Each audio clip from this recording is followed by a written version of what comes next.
Hi guys, വണക്കം, നമസ്കാരം, നമസ്തേ. ഞാൻ നിങ്ങളുടെ ശ്രീഹരി നോട്ട് എന്ന സീരീസിൻ്റെ പുതിയൊരു എപ്പിസോഡിലേക്ക് നിങ്ങൾക്ക് എല്ലാവർക്കും സ്വാഗതം.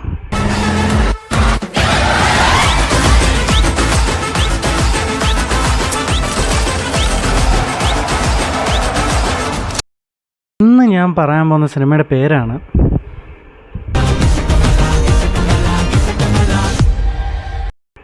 ആട്. 2015 ഈ സിനിമ ഇറങ്ങുമ്പോൾ എനിക്കൊന്ന് എൻ്റെ ഏറ്റവും വലിയൊരു അല്ലെങ്കിൽ എൻ്റെ ഏറ്റവും ആദ്യത്തെ ഓർമ്മ എന്ന് പറഞ്ഞാൽ എൻ്റെ ഒരു ഫ്രണ്ട് ഉണ്ടായിരുന്നു, ശരത്. അവനാണ് ആക്ച്വലി ആദ്യമായിട്ട് ആടെന്ന് പറഞ്ഞ സിനിമയെക്കുറിച്ച് എന്നോട് സംസാരിക്കുന്നത്. അവൻ തിയേറ്ററിൽ പോയി കണ്ടിട്ട് നല്ല കിടിലം പടമാണ്, നല്ല ഓരോരുത്തർക്കും ഓരോ ഇൻട്രോസും കാര്യങ്ങളും ഒക്കെ ആദ്യമായിട്ട് അവനാണ് ആക്ച്വലി എന്നോട് പറയുന്നത്. സോ അങ്ങനെയാണ് ആടെന്ന് പറഞ്ഞ സിനിമയെക്കുറിച്ച് ഞാൻ കേൾക്കുന്നതും ഒക്കെ എന്നാൽ കാണാമെന്ന് വിചാരിച്ചപ്പോഴത്തേക്ക് തിയേറ്ററിൽ നിന്ന് പോവുകയും അതൊരു വലിയ പരാജയമാവുകയും ചെയ്തു. പക്ഷേ അന്ന് DVD സംഭവങ്ങളാണ്, നോക്കിയിട്ടില്ല. അപ്പോൾ DVD ഇറങ്ങിക്കഴിഞ്ഞപ്പം എനിക്കൊന്ന് ഏറ്റവും വലിയൊരു one of the cult cinema എന്നൊക്കെ പറയുന്നത്, അല്ലെങ്കിൽ ഒരു കോമഡി പടം എന്നൊക്കെ പറയുന്നത്, അതിലെ പല ഡയലോഗുകളാണെങ്കിലും പല ഇൻട്രോ സോങ്സ് ആണെങ്കിലും പലപ്പോഴുമായിട്ട് പലരും അങ്ങും ഇങ്ങും ഒക്കെ പറഞ്ഞ് അത് ഭയങ്കരമായിട്ട് ഫേമസ് ആയി. ആ ഒരു പോപ്പുലാരിറ്റി വിശ്വസിച്ച് 2017 ആണ് എനിക്ക് തോന്നുന്നു ആട് 2 റിലീസാകുന്നത്, which was a very big blockbuster. ഒരു ക്രിസ്മസിനാണെന്നാണ് എൻ്റെ ഒരു ഓർമ്മ. ആട് 2ൻ്റെ കൂടെ ആയിരുന്നു മാസ്റ്റർ പീസ്, അങ്ങനെ കുറച്ച് സിനിമകൾ ഇറങ്ങി. അതിലെനിക്ക് തോന്നുന്നു ആ ക്രിസ്മസ് വിന്നറായത് ആട് 2 ആയിരുന്നു.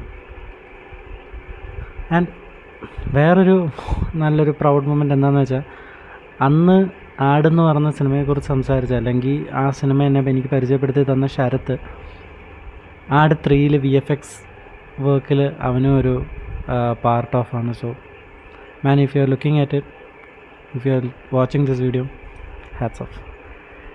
So ആട് 3 മിഥുൻ മാനുവൽ തോമസ് ഡയറക്റ്റ് ചെയ്ത, പുള്ളി തന്നെ എഴുതിയ, വിജയ് ബാബു പ്രൊഡ്യൂസ് ചെയ്ത, ജയസൂര്യ, വിനായകൻ, ഇന്ദ്രൻസ്, ഷൈജു കുറുപ്പ്, ഭഗത് മാനുവൽ, വിനായകൻ, വിജയ് ബാബു, പിന്നെ അങ്ങനെ ഒരുപാട് കഥാപാത്രങ്ങൾ അവതരിപ്പിക്കുന്ന അല്ലെങ്കിൽ ഒരുപാട് കഥാപാത്രങ്ങളുള്ള ഒരു സിനിമയാണ് ആട് 3. അതിലെനിക്കൊന്നു ഈ പേരുകൾ പറയുന്നതിലും ഭയങ്കര ഒരു പരിചിതമാകുന്നത് അവരുടെ ക്യാരക്ടേഴ്സിൻ്റെ നെയിമാണ്. ഇപ്പോൾ ഷാജി പാപ്പൻ, ഡ്യൂഡ്, അറക്കൽ അബു, ലോലൻ, PP ശശി, ഷർബത്ത് ഷമീർ, സാത്താൻ സേവ്യർ, സണ്ണി മെയിനുണ്ട്, സാത്താൻ സേവ്യർ, ഡ്രാഗൺ പൈലി, അങ്ങനെ ക്യാരക്ടർ നെയിംസ് കൊണ്ട് ഭയങ്കരമായിട്ട് ഫേമസ് ആയ ഒരു സിനിമയാണ് ആട് 3 വരുമ്പം ആദ്യമേ ആക്ച്വലി ആട് 2 അവർ പല ഇൻ്റർവ്യൂസിലും പലവട്ടം പറഞ്ഞതുപോലെ തന്നെ ആട് 2 അതാ ഒരു അച്ചിലുള്ള സിനിമയല്ല ആട് 3. ആട് 3 വരുമ്പോഴത്തേക്ക് അവരുടെ സ്കെയിൽ മാറിയിട്ടുണ്ട്. ഇതൊരു 10 വർഷം, 2015 ഇറങ്ങിയ സിനിമ 10-11 വർഷത്തിന് ശേഷമാണ് അതിന് 3ാമത്തെ ഭാഗം ഇറങ്ങുമ്പം. പക്ഷേ അതിൻ്റെ ക്യാരക്ടേഴ്സിന് അങ്ങനൊരു മാറ്റങ്ങളോ അതും സമ്മതിച്ചു കൊടുക്കണം, കാരണം ആ ഒരു ക്യാരക്ടേഴ്സിനുള്ള മാറ്റങ്ങളോ ഒന്നും റിഫ്ലക്റ്റ് ആവുന്നില്ല. ആട് 3 ഡിസ്കസ് ചെയ്യുന്നത് അതേ സംഭവം തന്നെയാണ്. ഒരു സാധനത്തിന് പുറകെ അല്ലെങ്കിൽ ആ ഒരു സാധനമായിട്ട് ബന്ധപ്പെട്ട ഒരുപാട് പ്രശ്നങ്ങളിൽ പെടുന്ന ഷാജി പാപ്പനും ഡ്യൂഡും സാധാൻ സേവിയറും ഒക്കെ ഒരു പ്രശ്നത്തിൽ പെട്ടുപോവുകയും ആ പ്രശ്നത്തിൽ നിന്ന് അവരെങ്ങനെ രക്ഷപ്പെടുന്നു, അല്ലെങ്കിൽ ആ പ്രശ്നമായിട്ട് അവരെങ്ങനെ കണക്റ്റ് ആവുന്നു, അത് 2 ടൈം ലൈനിലായിട്ട് നമുക്ക് പറഞ്ഞു തരുന്ന ഒരു സിനിമയും കൂടിയാണ് ആട് 3. സോ സ്പെസിഫിക്കലി 2 ടൈം ലൈനിൽ നടക്കുന്ന 2 സ്റ്റോറി ലൈന് ക്ലൈമാക്സിനോട് അടുക്കുമ്പോഴത്തേക്ക് കണക്റ്റ് ആവും. അതെങ്ങനെ കണക്റ്റ് ആവും, അല്ലെങ്കിൽ അതിൻ്റെ ഒരു റിസൾട്ട് എന്താണ്, അതൊക്കെയാണ് സിനിമയുടെ കഥ. സോ ഇതിൻ്റെ ടൈറ്റിൽ പറയുന്ന പോലെ തന്നെ ആട് 3 വൺ ലാസ്റ്റ് റൈഡ് പാർട്ട് 1. അതിൻ്റെ പാർട്ട് 1 ആണിത്. പാർട്ട് 2 ഞാൻ വിജയ് ബാബു ഏതൊരു ഇൻ്റർവ്യൂവിൽ പറയുന്നത് കേട്ടു. പാർട്ട് 1 അല്ല, ഈ പടം വിജയമാണെങ്കിൽ ഈ മന്ത് അല്ലെങ്കിൽ ഈ ഇയർ എൻഡോടെ ഷൂട്ടിംഗ് സ്റ്റാർട്ട് ചെയ്ത അടുത്ത വർഷം നമുക്ക് ആ പാർട്ടും കിട്ടും. ആൻഡ് മിഥുൻ മാനുവൽ തോമസ് ഒരു ഇൻ്റർവ്യൂവിൽ പറഞ്ഞ പോലെ this would be the last movie, അല്ലെങ്കിൽ ഈ ഫ്രാഞ്ചൈസിയിലെ ഏറ്റവും അവസാനത്തെ ഒരു മൂവി ആയിരിക്കും. ഇതുകൊണ്ട് ഒരു കൺക്ലൂഷനാണ്, അടുത്ത പാർട്ടെന്ന് പറഞ്ഞൊരു കൺക്ലൂഷനായിരിക്കും. സിനിമയിലോട്ട് വരുമ്പോഴത്തേക്ക് ഞാൻ പറഞ്ഞ പോലെ അതാണ് എൻ്റെ സ്റ്റോറി ലൈൻ എന്ന് പറയുന്നത്. സിനിമ എനിക്ക് ഭയങ്കരമായിട്ട് ഇഷ്ടപ്പെട്ടു. അത് ഇപ്പം ഞാൻ നോക്കുമ്പം പല റിവ്യൂസ് വരുന്നുണ്ട്, പലർക്കും വർക്കായില്ല എന്നൊക്കെ, പക്ഷേ എനിക്ക് കിട്ടില്ലായിട്ട് വർക്കായിട്ടുണ്ട്. അതിൻ്റെ ആ കോമഡി പഞ്ചുകളാണെങ്കിലും കൗണ്ടേഴ്സ് ആണെങ്കിലും ഷാജി പാപ്പൻ എല്ലാവരുടെയും ഇൻട്രോസും ഇതിൽ ആക്ച്വലി ഒരു പ്രത്യേകത എന്താണെന്ന് വെച്ചാൽ സാത്താൻ സേവിയറിൻ്റെ ക്യാരക്ടർ സാധാരണ സാത്താൻ സേവിയർ ഗ്ലിംസസ് നമുക്ക് കാണിക്കുന്നതല്ലാതെ ഭയങ്കര ഒരു എന്താ പറയുന്ന ഒരു ഡ്യൂറേഷൻ വളരെ കുറവായിരിക്കും ആ ക്യാരക്ടറിൻ്റെ. പക്ഷേ ഇതിനകത്ത് സാത്താൻ സേവിയറിൻ്റെ ക്യാരക്ടറാണ് ഈ ഒരു സാധനം ഇങ്ങോട്ട് കൊണ്ടുവരികയും പിന്നീടുണ്ടാകുന്ന പ്രശ്നങ്ങളാണ് സത്യം പറഞ്ഞത്. ആൻഡ് സാത്താൻ സേവിയർ പക്ഷേ ഇതിൽ കൂട്ടത്തിൽ ഏറ്റവും കിഡിലെ ഇൻട്രോ എന്ന് പറയുന്നത് സാത്താൻ സേവിയറിൻ്റെ ഇൻട്രോ ആണ്. അത് കിഡിലായിട്ട് അവർ ചെയ്തിട്ടുണ്ട്. എല്ലാവരുടെ ഇൻട്രോസും എല്ലാവരുടെ പഞ്ചസും എല്ലാം നല്ലതായിരുന്നു. ധർമ്മജൻ എനിക്കൊന്നും ഈ സിനിമ ഏറ്റവും അല്ലെങ്കിൽ ഈ സിനിമയിലൂടെ തിരിച്ചു വന്നത് ആക്ച്വലി ധർമ്മജനാണ്. ധർമ്മജൻ്റെ ഒരു കൗണ്ടർ പോലും നമുക്ക് വളിപ്പായിട്ടോ അല്ലെങ്കിൽ ഒരു വേണ്ടാത്ത കോമഡി ആയിട്ടോ തോന്നാത്ത രീതിയിലാണ് ധർമ്മജനകത്ത് ചെയ്തു വെച്ചിരിക്കുന്നത്. സോ അതും പൊളിയായിരുന്നു.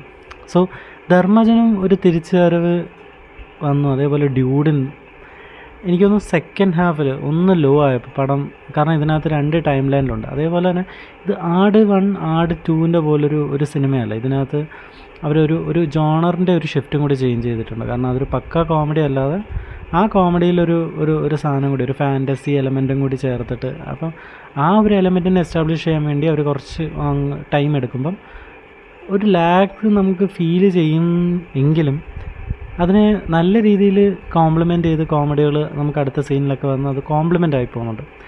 സെക്കൻഡ് ഹാഫിലോട്ട് വരുമ്പോഴത്തേക്ക് പിന്നെ ഡ്യൂഡ് അങ്ങോട്ട് വന്ന് പിന്നെ എനിക്ക് തോന്നുന്നു ആ ഒരു സെക്കൻഡ് ഹാഫ് പോയതായി അറിഞ്ഞില്ല. ഡ്യൂഡിൻ്റെ ക്യാരക്ടറിൻ്റെ തിരിച്ചു വരവും പിന്നെ കുറേ ക്യാരക്ടേഴ്സ് ഇതിനകത്ത് ഷാജി പാപ്പൻ്റെ ചേട്ടൻ്റെ ക്യാരക്ടർ വരും, പിന്നെ ഷാജി പാപ്പൻ പോകുന്നതും, പിന്നെ അങ്ങ് ഒരു ഭയങ്കര രസമായിട്ടാണ് ഇതിൻ്റെ ക്ലൈമാക്സ് ഒക്കെ ഭയങ്കര രസമായിട്ട് ചെയ്തിട്ടുണ്ട്. ഇതിനകത്തൊരു ഫോറിൻ ക്യാരക്ടർ വരുന്നു, ഒരു ഫോറിൻ ലേഡി.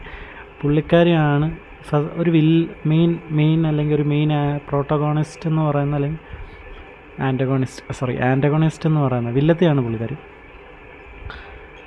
അവരും കിട്ടിലോട്ട് ചെയ്തിട്ടുണ്ട്. ഞാൻ ഇൻ്റർവ്യൂ അല്ലെങ്കിൽ ഞാൻ കേട്ടറിഞ്ഞത് അല്ലെങ്കിൽ വായിച്ചറിഞ്ഞതെന്ന് പറഞ്ഞാൽ പുള്ളിക്കാരി ഒരു സ്റ്റൺ ലേഡിയാണ്.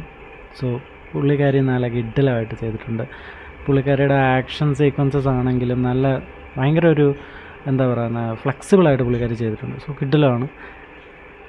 ഇതിൽ എന്താ പറയുന്നത് ആ ഒരു ഓൾഡ് ടൈം ലൈനിൽ കാണിക്കുന്ന അതിൽ ഓക്കെ ഓരോരുത്തർക്കും എനിക്ക് തോന്നുന്നു ഓരോരുത്തർക്കും ഇൻട്രോ സോങ്സ് ഉണ്ട്.